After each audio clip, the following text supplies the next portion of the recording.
The frantic calls started pouring in at 1:24 p.m. A gunman was shooting people inside a sprawling manufacturing warehouse in Aurora, Illinois.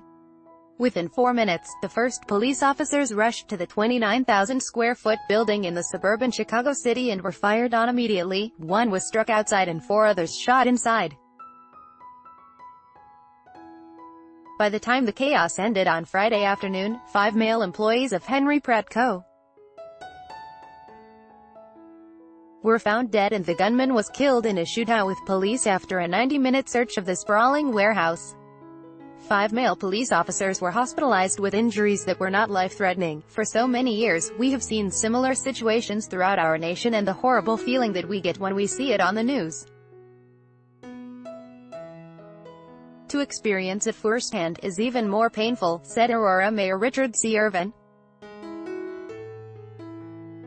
Aurora Police Chief Kristen Zeman said the gunman, 45-year-old Gary Martin, was being fired from his job on Friday after 15 years with the company. We don't know whether he had the gun on him at the time or if he went to retrieve it, she said.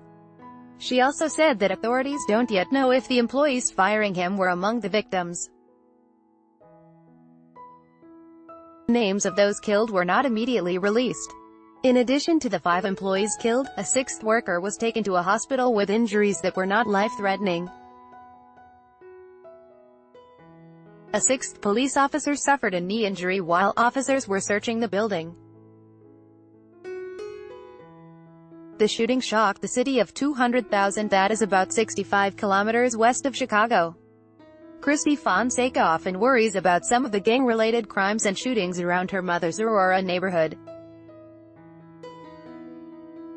But she never expected the type of phone call she got from her mom on Friday, warning her to be careful with an active shooter loose in the town. Police cars with screaming sirens revved past her as she drove to her mother's house, where the Henry Pratt building is visible from the porch stoop. It was only when they flipped on the television news that they realized Martin had killed people just meters away, in Aurora. We'd never thought anything like this would happen, Ms. Fonseca, a lifelong resident, said as she looked out at the warehouse where Henry Pratt makes valves for industrial purposes. At Acorn Woods condominiums where Martin lived, a mix of brick apartments and condos nestled on a quiet street just a mile and a half from the shooting, neighbors gathered on footpaths near Martin's unit talking and wondering among themselves if they knew or had come in contact with him. Mary McKnight stepped out of her car with a cherry cheesecake purchased for her son's birthday, to find a flurry of police cars, officers and media trucks. "This is a strange thing to come home to, right?" she said.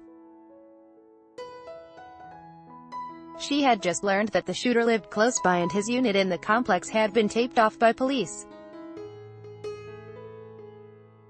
Asked if Martin's rampage had been a classic workplace shooting, Police Chief Zeman said, "I don't know. We can only surmise with a gentleman that's being terminated that this was something he intended to do."